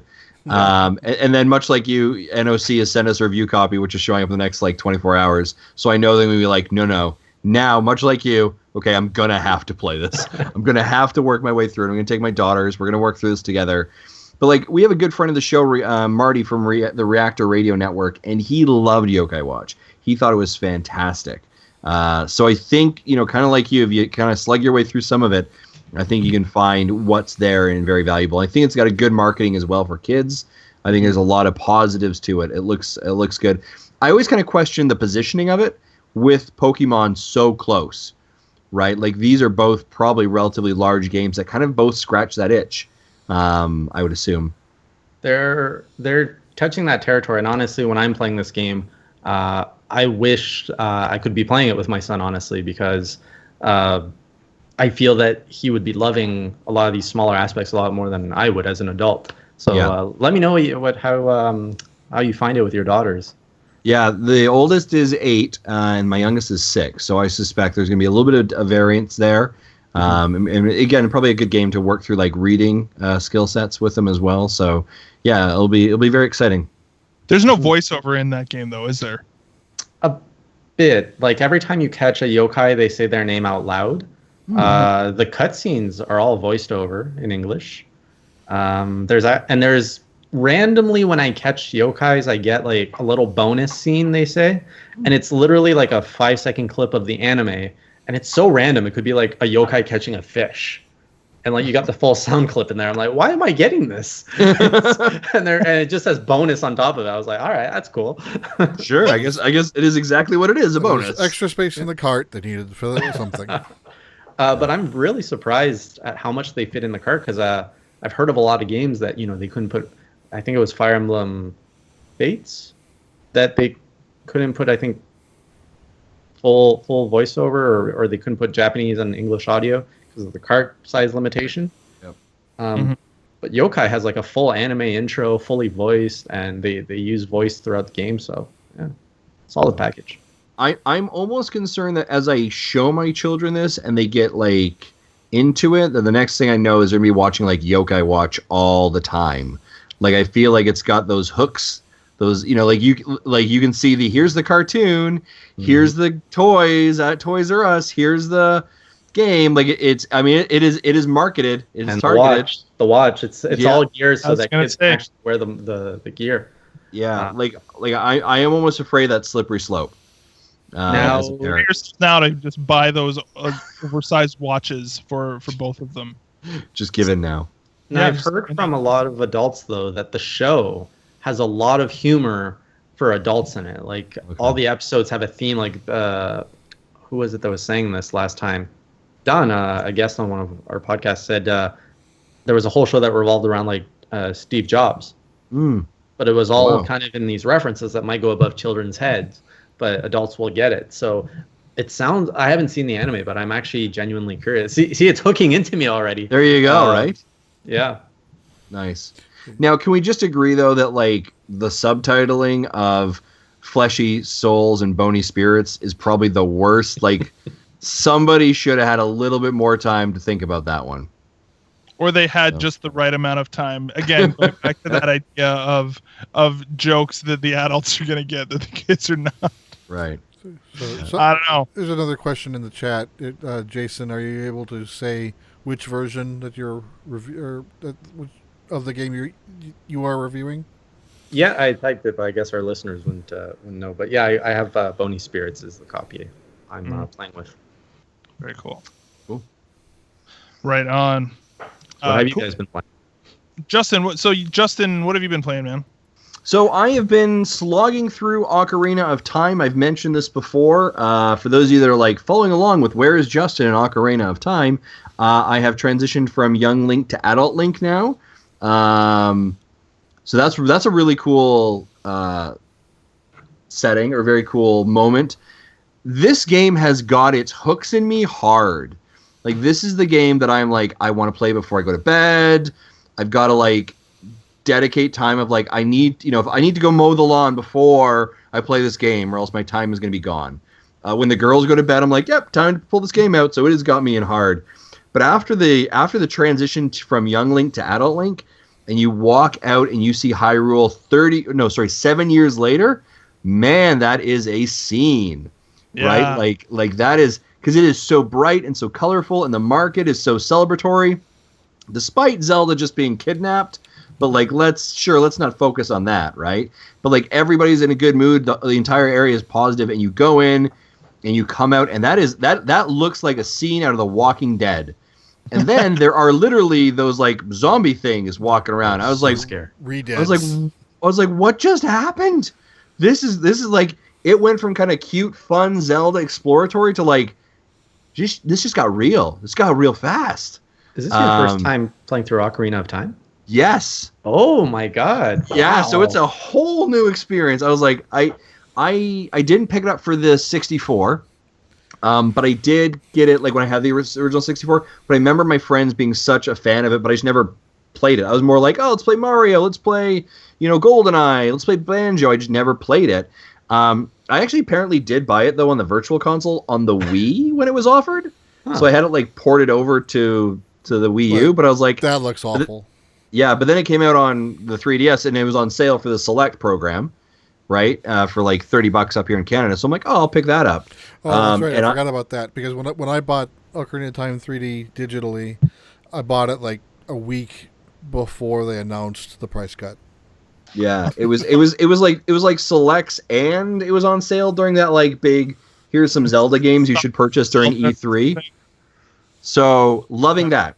The other game I have been playing that just came out is Severed for the Wii U from Drinkbox Studios. We did an interview with them about 6 weeks ago. We just published that interview in our last episode on our YouTube channel. This is a really cool game. Not that I should be shocked by it, but the controls, I was saying in the pre-show, in the Google pre-show, is it reminds me at times, and it sounds funny, very of like playing Doom when I was younger, because as you transition to like, you have a map and you're in a map and you've got your directional button, so you can move forward, you press forward, but it's like you just have to tap it once and you kind of move forward, and like the whole like room kind of like slides, and then you're there, and you got to go left, right, forward, or back, and you hit that button again, you kind of slide forward again. So this is kind of like the walls moving Doom-esque feeling, but it's very cool when you encounter like an enemy. So it comes up in front of you, and then you've got enemies to the left and the right of you, and it's basically, if the one in front of you, it's kind of the circle is bigger, so you know it's in front of you. And then if you want to jump around to see the other enemies to attack them, you have to like tap their button on your Wii U screen, and then your perspective jumps to them. So you're basically at times fighting 3 different enemies, but you're kind of like first person flipping around without using your directional button, which is a very cool aspect. And then you're using your stylus to actually fight them. And like in the interview said, I thought like, oh, I can just like randomly swipe and I'll kill them. But it's actually really precision based, because your enemies will duck and they will guard and they'll hide their weak spots. So you've got to like, you've got to kind of approach your stylus from this angle as opposed to sweeping angles. And then when you've kind of got this like kill shot, they kind of like freeze, and then you have a very limited time to basically slice off certain body parts. Specifically like arms and eyeballs, and then those things become your currency to upgrade into like your next level, which was very cool. And I kind of laughed about during the interview with Drinkbox, was like, probably not a game that you necessarily want to be playing with your kids, like younger kids. Probably more like maybe young teenagers is fine. There's not really like, I don't think there's really blood or guts that much. But like, I mean, for example, when you see your character Sasha, she is missing an arm, and it is a bloody stump, and it is like bandaged up, right? So it's got very kind of that look to it, but it's a very cool game. It's got off-screen play, which I kind of enjoy. So when my wife's watching a show, I'll play it on the gamepad, which is great. Very challenging. Good combat systems. The controls take a couple of moments to get used to, but it's great. I think it's a good example of using the gamepad, right, and using your stylus in a really effective way. The interesting thing that I kind of thought of, because this is it is on the Wii U. It is coming to the 3DS the next couple of weeks, I guess. Apparently, Nintendo of Europe already has it on 3DS. It's coming to NOA. So it is a cross-buy. If you buy it on the Wii U, you can get it on the 3DS when available. But like when I look at my 3DS, and I've got mine here right now, the screen that you'd be doing your combat on is your 3DS screen. So that's a much smaller real estate than your Wii U screen, actually. And I kind of question if that would work as effectively. Because I think with just the sizing of it, with a larger screen, you get more and you can have a little bit more ability to move. Whereas if it was a 3DS, I feel like I'd be like really confined with my movements, and it might not make the experience as pleasant. But I'm only going off of assumptions based on what I'm playing on the gamepad, not on what the 3DS has. Although I would kind of state that friend and guest of the show, Dan Koopman, did say in a tweet recently he kind of had that experience, is that it was a little too tight for him at times. So it's a very cool game, though. I would definitely say, and art style is fantastic. These are the same guys that brought you Guacamelee. Love that art style, that colorful palette, the kind of Mexican colors and culture. This is, again, very rich in that atmosphere. Very cool. I also love the fact, I mentioned in an interview, I love the fact that Sasha is a female character and she's kicking A. Like, her quest is to go find her family, and that's what she's up to. And it's really cool. I think it's like $15 on the eShop. I think I could be wrong. But definitely well worth it. And a cool studio in Canada as well. So. Mm-hmm. Right on, man. Sounds Jason, good. did you have a question about some of that as well, I think? You've actually answered it all. I was going to ask you about the 3DS screen because I had heard the same thing from Don, but I see we have the same sources. Yes, regarding our friends appear to run in the same circles, perhaps. What a coincidence, eh? Nice. Yeah. Right on. So I guess I'll just very quickly touch on some stuff, and then Jesse, I'll let you kind of wrap up your stuff too. So I played the OK Watch 2 demo. I kind of talked about that already. My son actually got some birthday money over the weekend, and we went into EB Games, and he was kind of looking around at some different stuff. He had like $30. And so we went in and kind of looked at, well, here's here's some of the Nintendo Select stuff that's here, and here's, a bunch of different stuff. And then it was like, oh, hey, buddy, here's this here. I actually just showed him, like, trying to show him everything that he, was in his price range. And he saw Amiibo Festival, Animal Crossing Amiibo Festival for the Wii U. And it was normally, what is that? It was actually like a full price retail game. So like $70 or $75 or something, regular price, and it was on for $30 at EB Games. And he was like, and for a 6-year-old kid, it's like, oh my gosh, I got a game. I got 2 Amiibos here, sold. Right. And so he ended up choosing Amiibo Festival as the one that he wanted. So we brought that home, and, because of the Zelda concert, which I'll talk about in a minute, my dad was in town too, and my parents were in town for the weekend because it was my son's birthday, and so this whole sort of thing. So me and Nick and my dad all sat down and played Amiibo Festival, and for as much hate as that game gets, because it is definitely not a like, I think Nintendo really sort of showed that as kind of hawked it as like an Animal Crossing version of Mario Party, which I think is totally not the right way to be talking about that game. It's much more laid back. It's much more relaxed, sort of an idea, and it's entirely luck based. It's all just rolling the dice, and the only skill and strategy that really comes into that game at all in the main board game mode is in the buying and selling of turnips. and even that has a sort of luck based aspect to it as well. And it's an older game now, but I think knowing what I was getting myself into, I was still, I was okay with it, right? Like it was okay for $30, getting 2 amiibo for it with it as well. I've played it a couple of times now, and I think the thing that's important is that he really liked it, right? That Nick actually really enjoyed playing it, and that for him, just the act of taking turns, rolling the dice, it's basically like playing a game of Snakes and Ladders on Wii U, right? Where it's very just roll the dice and go, but it was fun. It was like a nice little board game, and it was enjoyable for him, and the idea that you can kind of do try out the different months of the year. And so we did the October one, and it was like the whole thing is you collecting candy as well, for Halloween and stuff like that.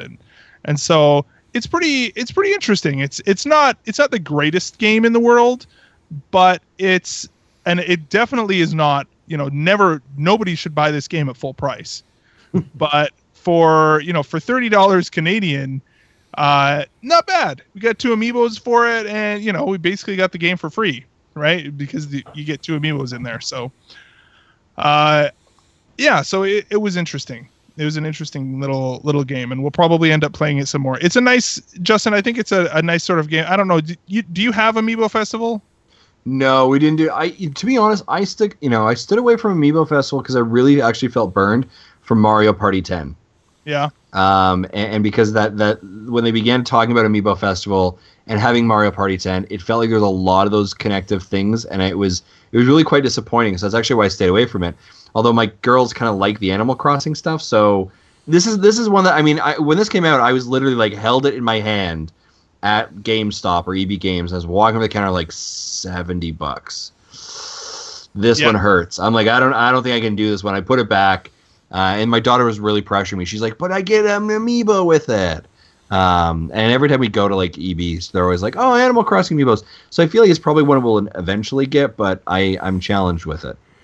Yeah. Well, and I think that for your kids too, knowing that, I think it's knowing that it's not Mario Party in that like there's mini games and stuff. It's literally just imagine if you're just taking turns. Like I said, it's like a digital version of some things like Snakes and Ladders, where it's very like roll the dice, go the thing, and then you kind of figure out, okay, well, do I get happy points or do I lose happy points, or do I get money or do I lose money? Should I sell my turnips? Yes or no? Okay, well, then now it's somebody else's turn. So, right.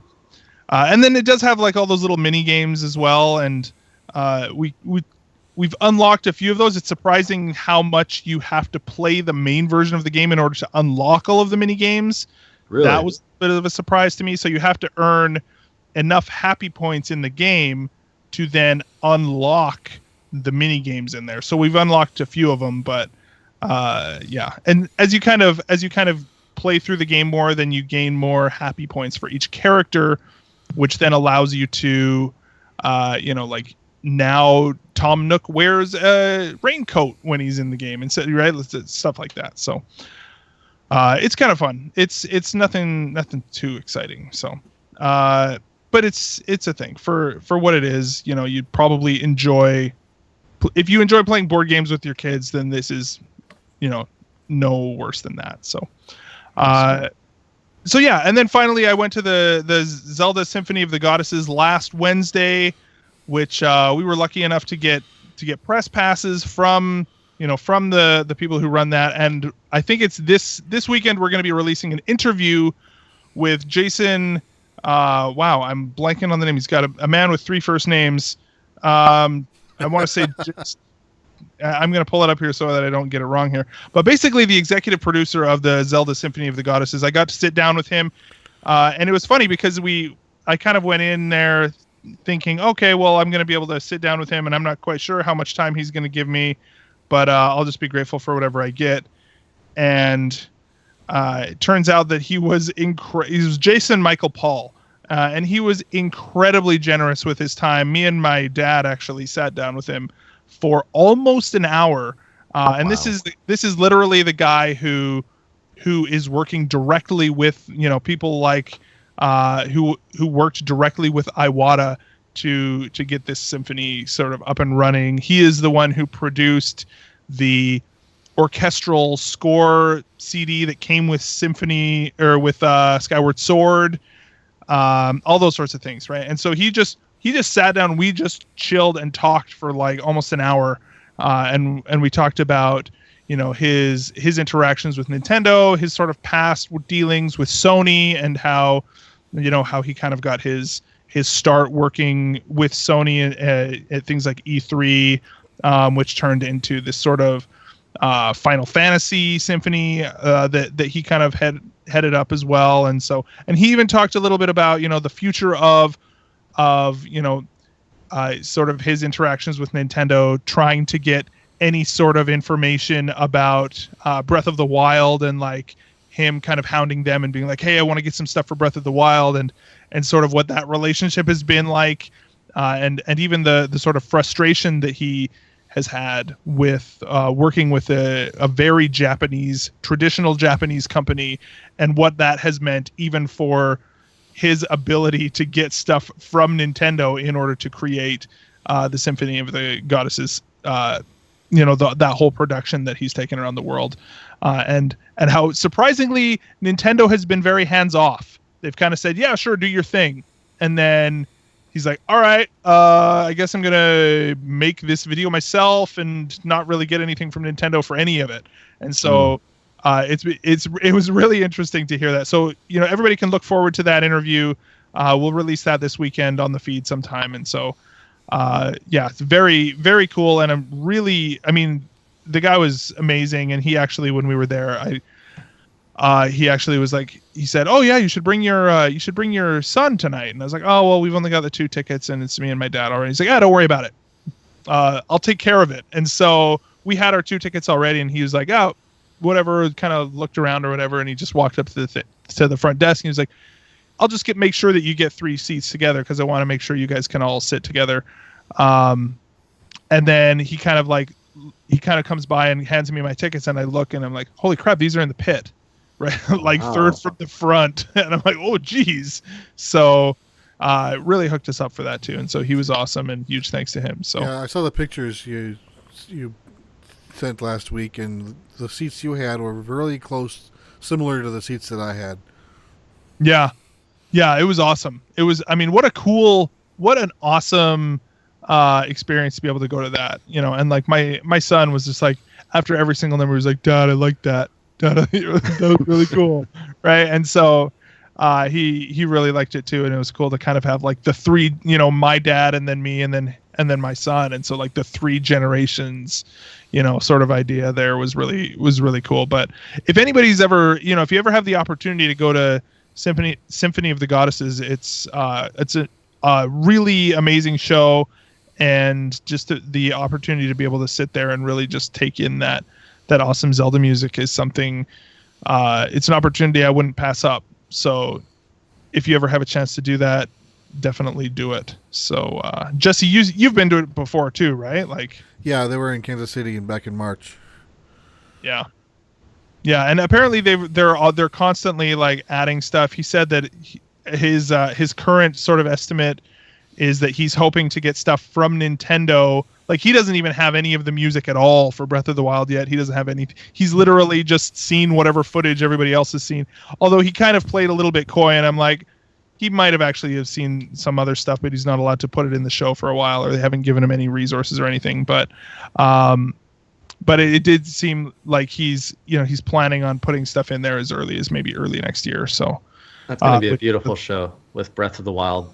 I put in there because I feel like between those epic pieces, they can have that beautiful, calm, like serene Breath of the Wild vibe that we've gotten so far. So. Absolutely, yeah, for sure. And it was funny too, because I was like, oh man, I'm totally gonna be spoiled for these games that I haven't finished yet. Like, I haven't finished Twilight Princess, I haven't played a whole lot of Skyward Sword, and yet I felt like, oh, you know what, it was okay. Like, it was fine. I saw maybe a couple of things, but outside of the context of actually playing that game, it was just cool stuff to look at. So, and with Wind Waker still being my favorite game, my favorite Zelda game, it's, man, so good. A lot of really good stuff there. So, Right on. Jesse, let's wrap it up here. What have you been playing, sir? Okay, so I continuing playing through Dragon Quest VII. There was talked a little bit about that during the Hangout pre-show, and I'm about 37-ish, 36-ish hours in now. I'm about like maybe 3/4 of the way of opening up all of the islands. I don't know if I'm not sure if you heard what I said about it last week, where I explained how those islands unlock. But the current section I'm in, I didn't want to spoil anything because it really caught me off guard with a big aha moment, and so I don't really want to talk about that, so I don't spoil that for anyone else. But so basically, I'm still playing through that, and I've got a ways to go. And then I did get a little bit more time into Picross 3D Round 2. I think I probably did another 5 to 10 of the puzzles, so I'm in the probably in the 220s. Oh wow, yeah. So, I guess that is another one that I've played over the past couple of weeks for sure. But so yeah, last week I hadn't touched it at all, and the week before I was just barely into the 200s. So so that gives me 2 games I'm almost done with, like the Tokyo Mirage Sessions and the Picross, and then I'm deep into Dragon Quest, and then I still have Ace Attorney I want to play, but I haven't even touched that yet. Very cool. Right on, man. Well, with that, should we head into I guess we don't really have listener mail, do we? What do we... where are we? Do we have... You know what? I do this every time with the... I don't have a bumper. Wait for it. Do I have some sort of a thing? I got something. Hang on. Wait, where... maybe not. Here, what? Can I acapella style it? Yeah, here we go. Maybe this one? What? No, hang on. Jeez, man. Wow. Good times. Right. Nope. Anyway. Oh, that's literally what just played. Okay. Did you guys even hear that? No. Okay. Well, it was a Mario pipe. So anyway, so let's get into some community spotlight here. Wow. Professional podcasting, everybody. Almost 100 episodes.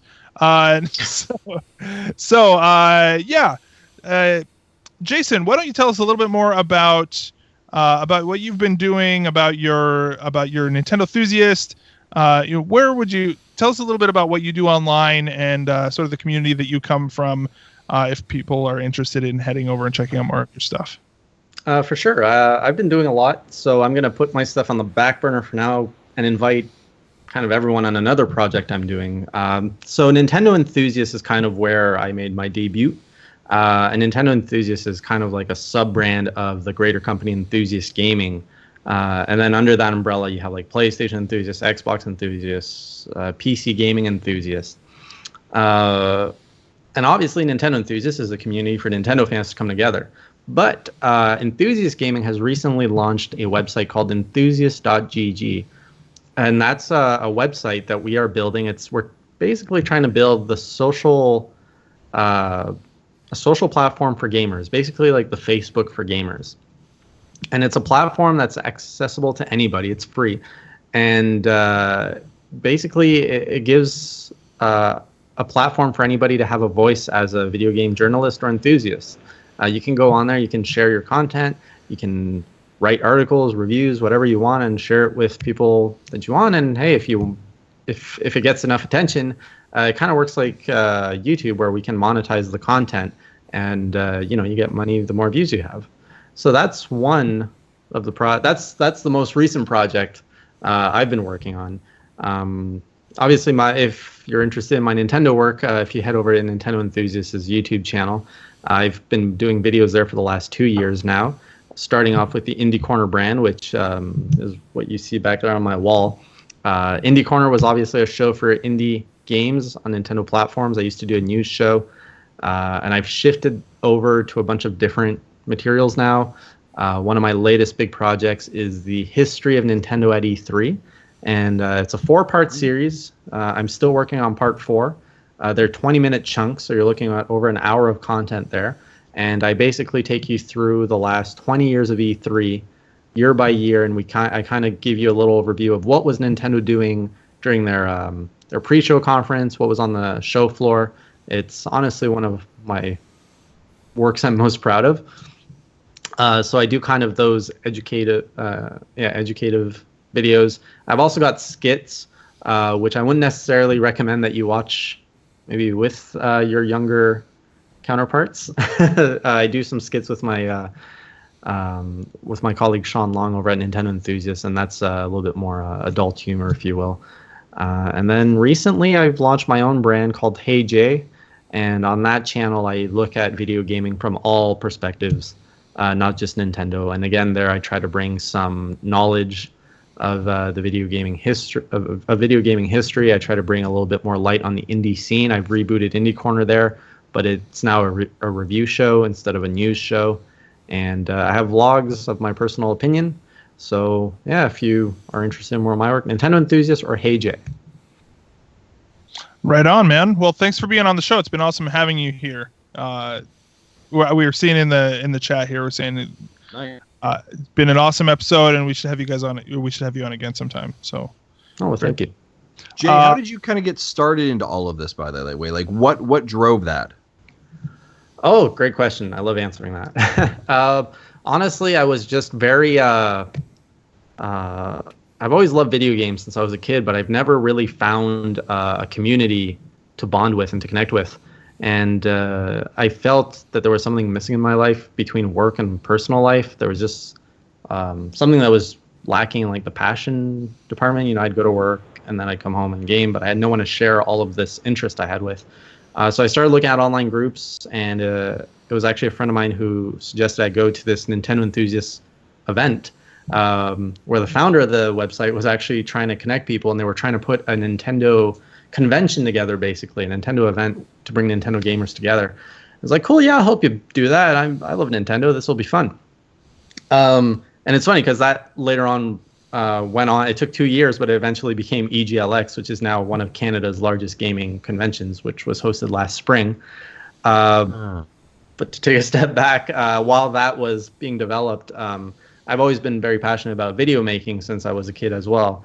And I noticed Nintendo Enthusiasts had a YouTube channel, but they had no content on it. Like, they had no regular content, had been dead for over a year. So I was like, actually, I got the idea from an article where Nintendo Enthusiasts did this 240 plus indie games coming to the Wii U. And it was at a time where the Wii U was during its game drought, and everybody was hating on it.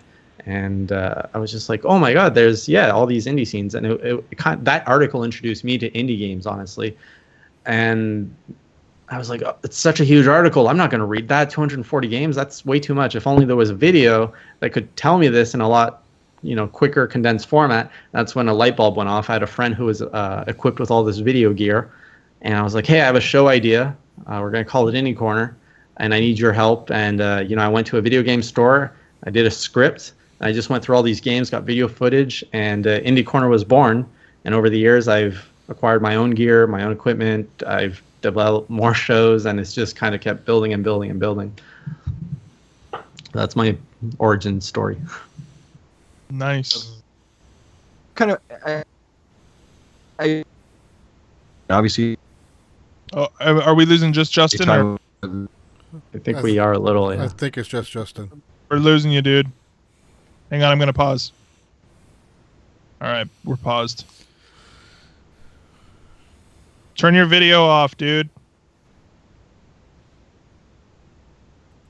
Oh, did you disconnect?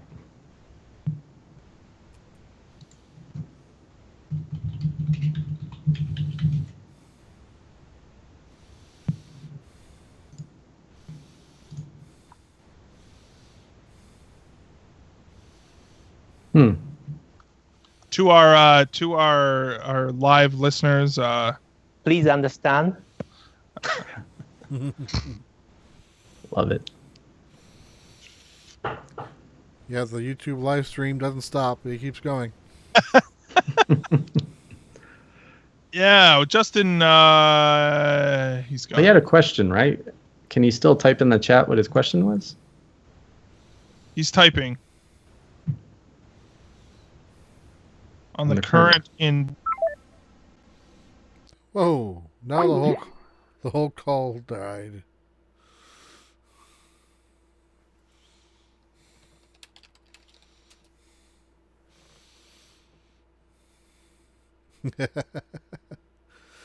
Okay, so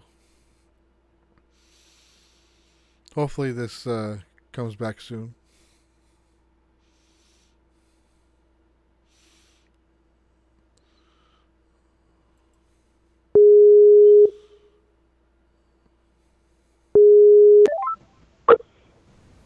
Please understand. Please understand. Hello. Hello, Hello. Justin? Justin, you there? Am I being heard as well? I can hear Yeah, you. Justin is not. Justin. Call. Man down, man down. Weird. Skype has decided this nonsense has gone on long enough.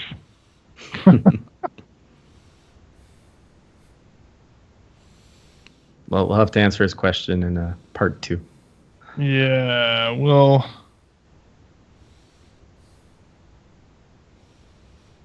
Just give it 1 second here. He might be able to. Go, Jesse. What? Did he go? Real quick here.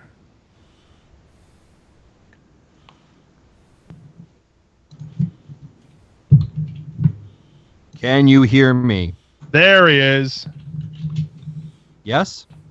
Okay, Yes. we're back. Yeah, we're back. Justin, you're back. So, Okay, as we were good. sorry, continuing on. What were you saying, Justin?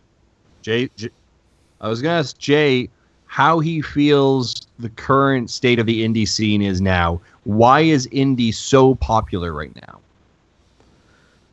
That's a loaded question. There's a lot of factors. I think the most obvious is we're now seeing developer tools being far more accessible. So the bar to make a video game has really come down. Pretty much anybody, honestly, anybody can make a video game now. You can Google a platform, spend a few months learning coding, and you could get a very basic video game out. So that's one. Game development is now more accessible. 2, AAA games have a lot more development time to them now because they're just so massive that it causes a lot more of these droughts, if you will, between publishers releasing these games, and that kind of gives gamers more time to wonder, like, what else can I be playing right now? And when the AAA games aren't there, that's when you start looking at the indie scene of, okay, well, what else can I? And that's what you're seeing Nintendo do between their major game releases when they've got really nothing to provide their audiences. They're saying, well, look at these great indie games. These are great games, and honestly, they are, that can tide you over. And I think the digital platform would be the third pillar in all that, which has really helped the indie scene take off. Platforms like Steam, now Nintendo eShop, and PlayStation, Xbox's markets as well. It kind of gives a place for gamers to browse the indie scene. Obviously, before, when you had to go to a retail store like even EB Games, you can't find an indie game there. You can't just browse a shelf and find an indie game unless it's a very popular one. Like Shovel Knight recently got a physical release. So yeah, I think those are kind of the 3 main reasons that you're seeing indie take off. And also, the little guys like YouTubers, the passionate fans, which will stream these games and which will show that, like, hey, look what this game's about. Games that have no external marketing or have no budget to be marketed and instead are marketed by the fans and the people. That's the 4th reason why I think the indie scene has really taken off. So there you go. Nice, excellent. I'm going to put you a little bit on the spot here, kind of talking about indies. But could you recommend, or if you were to direct someone, what would be maybe 3 indie games that people need to check out on either their Wii U or their 3DS that are kind of maybe in your top, favorites? It comes down to genre, really. There's a game for everybody, I think. The usual clear hits. Shovel Knight is a very easy recommendation because it is so familiar to gamers who have grown up on a Nintendo or a Super Nintendo. It's good old 8-bit platforming, and you're getting so much value because Yacht Club Game is just releasing so much DLC for this game at no extra cost to you.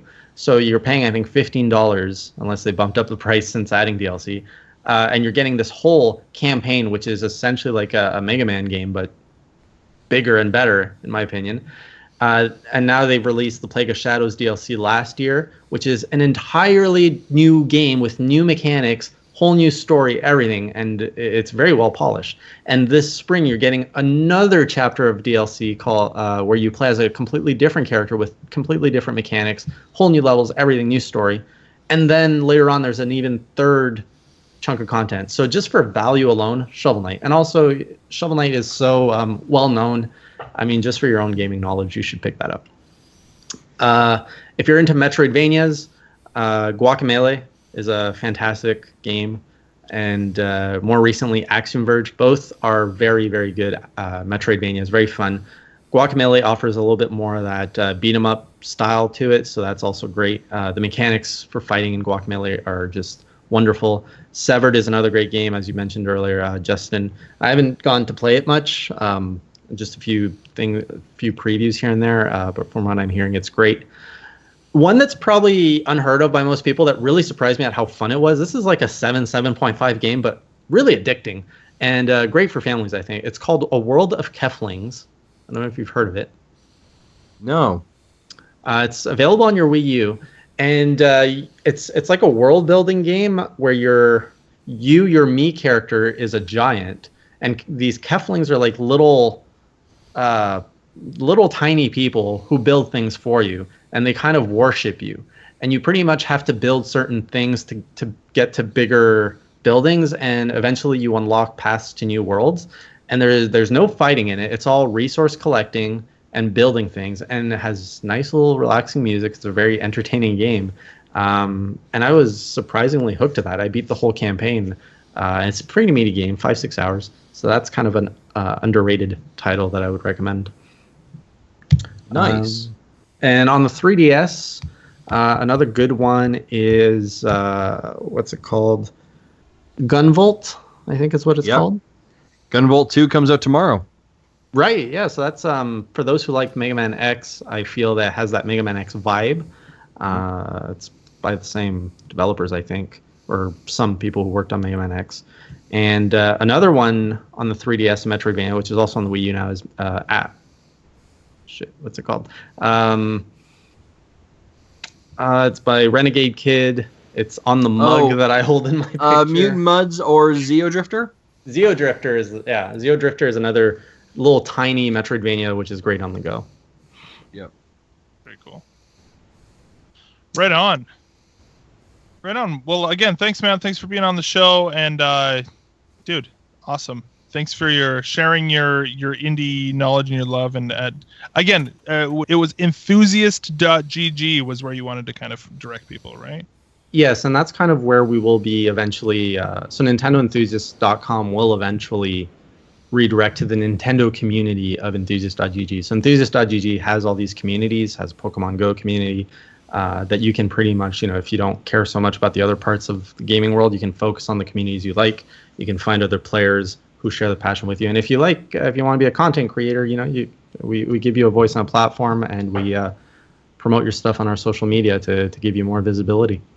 Very cool. That's awesome. Right on, man. Well, Justin, I noticed we got one email in just 10 minutes ago. I think we got that. And then I will give it a read for you. So it's from Holden. Oh, hey, you can't read an email before the bumper. Oh, yeah, sorry. Did you find your bumper this time? You actually know where it is.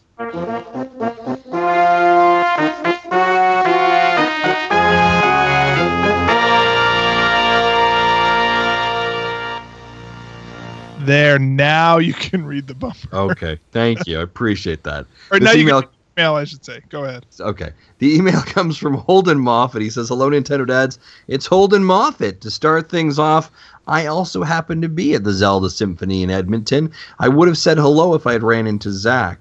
I was fortunate to get good seats in the second row and had a great time watching the musicians do their things. The Dragon Roost Island Melody was particularly good." I literally was in the row behind him. I was in the Really? third row and he was in the second row. So if he turned around, he would have seen you. You totally would have. And I mean, I'm not Well, quite. Zach was more on the left side, but based on the pictures I remember seeing, he could have been on the right side, second row. Yeah, and I'm not quite as boisterous in person as I am on this podcast, so maybe he wouldn't have recognized me anyways. But Were you wearing your Nintendo Dad shirt? I was wearing my Nintendo Dad's shirt with a nice sport coat over top. Nice. Keep it classy all the time. I see. He says, "My question for you is, when all the saltiness has passed, how will the library and legacy of the Wii U and 3DS compare to other generations?" That is a great question. Okay, so I think we tackle those separately. I think that let's start with the 3DS first. I think that the 3DS may have the best library of any handheld to date. I think that the breadth of the library and just the number of great, like as far as variety goes, and just the number of great titles, I think the 3DS may have one of the best libraries to date on a handheld. The Wii U, on the other hand, I feel like is the little engine that didn't quite. I don't know. Like, there was still some really great stuff there, and there was some real potential, and then Nintendo kind of said, just kind of fizzled out at the end there, and they gave up on it fairly quickly, and I mean for good reason. I think that they, if you look at the actual length of time that the Wii U was on the market and that it was really given its due, I think that it was, even time-wise, it was not that long before Nintendo gave up on it. And so I think that it was loved by the people who, I don't know, loved by the people who actually, gave it the time, but I don't think that it was very underappreciated, I think. So, I don't know. What do you guys think? What do you think, Jason? I think we're going to see the Wii U be a little bit of a Dreamcast. It's got such a massive library of exclusives.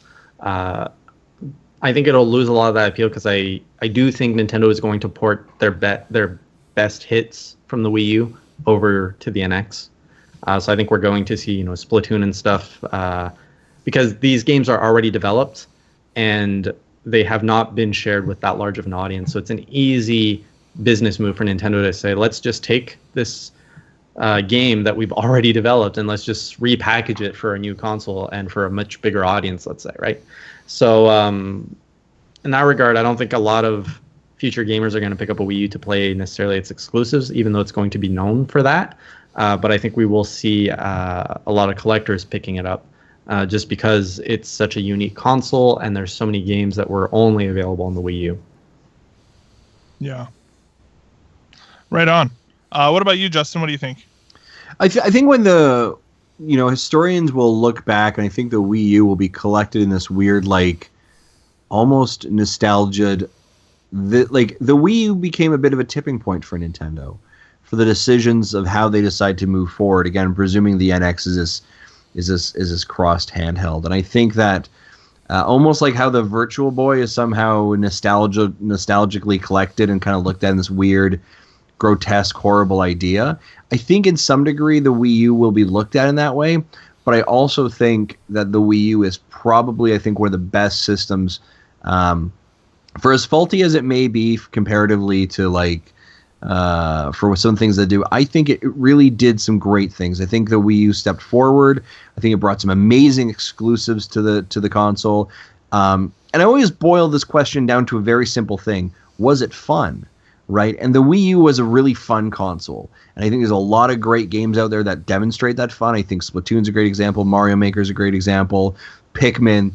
There are some classically... I actually just yesterday sorted all of my Wii U physical games that I have. And I have, I think, like 15 physical games. And then I compare that to my Wii, and I don't have that many Wii games. I have more Wii U games than I do Wii games.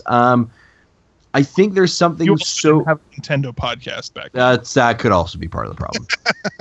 Not going to say, that's the whole thing, but I think it might be a part of the problem. Yeah. But I do think it will be... I think it will be I think when historians look back, it's not as bad as we make it seem to be like now. Like, it's a garbage, burn, it's the worst thing in the world. I think it indicates a tipping point for the company. But I do think there's a lot of fantastic things with it. I think the 3DS, I think, is just solid. Like, it's not as good as the original DS, but still, it's an amazingly fantastic system. Mm. Since it does everything the DS could do, I see it really as the pinnacle of handheld gaming. Yep. Mhm. Yeah. I find it interesting your actually statement, Jason, when you're talking about Nintendo porting their content kind of over into the NX to get that second breath. And we actually talked about this a couple weeks ago when Nintendo announced the DS and their move to make Super Mario Maker and Yoshi's Woolly World on the DS, the 3DS, right? Two games that were quite good on the Wii U that might not have necessarily sold as many units as it possibly could have with a larger install handheld or larger hardware install base. So let's move that to a system that does have a large install base, and see if we can move some consoles. And move some content. Mm-hmm. Right on. What about you, Jesse? How do you feel? Yeah, I think we had a question similar to this last week too. I agree with what was said that it might fall into the same realm as the Dreamcast today. It's kind of got a little cult following of sorts today as a retro machine, and in 10-15 years Wii U might fall in that same category. And then again, as I said last week, without having the online that the Wii U has today, some of the games won't be the same as the experiences, as we would have them today. Yeah. Right on. Very cool. Right on. Well, with that, gentlemen, I think that kind of wraps up what we've got going on here today. So do we have any, as we kind of wrap up here, Justin, what do we got going on, man? Yeah, a couple things I want to direct people to. Next week, our guest, first and foremost, Jason, thank you so much for being a guest with us. We appreciate it. Next week, Game Over Jesse will be joining us. He's a YouTuber, so he's going to join us and talk all about what he does as well. And then mark your calendars, people. Go over, grab a calendar, put a red circle around it. Episode 100 will be on October 19th. In our show notes here, we have It's a Race to 100 or When the NX Will Be Revealed. One of those two things. Also, guys... I love that idea of, like, what's the over-under? Right.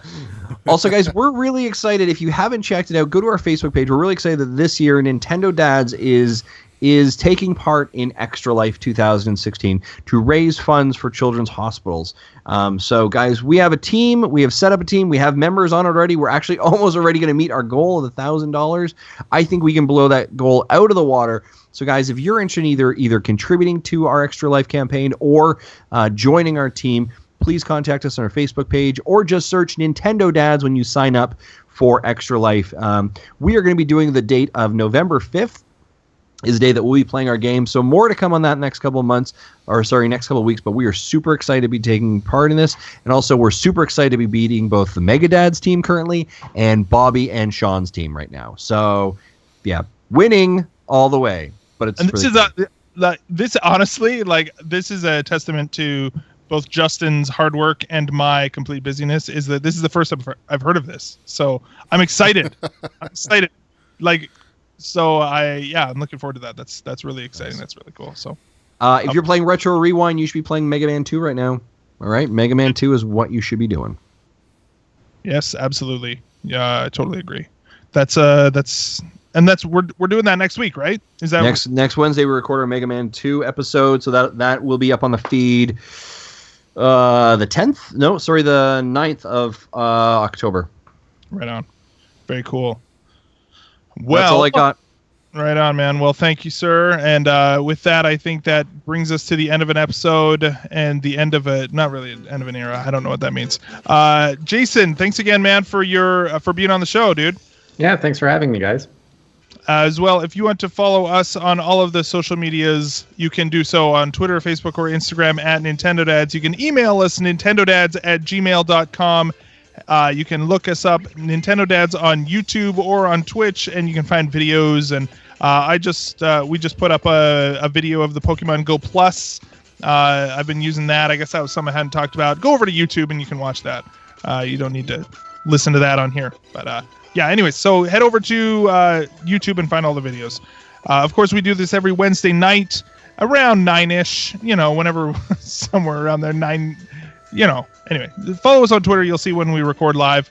Of course, if you want to call in and leave us a voicemail, you can do that. 929-25-NDADS. That's 929-256-3237. Huge thanks to OC Remix for music throughout the show, as well as to Carter Johnson and Adam Leonard from Megadads for our amazing artwork.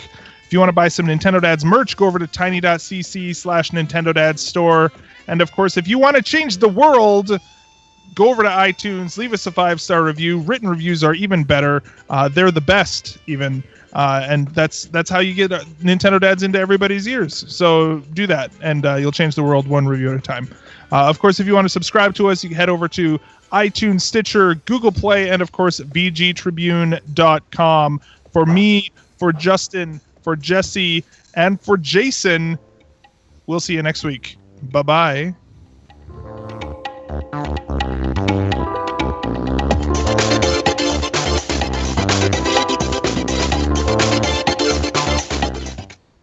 Thank you for listening to Nintendo Dads.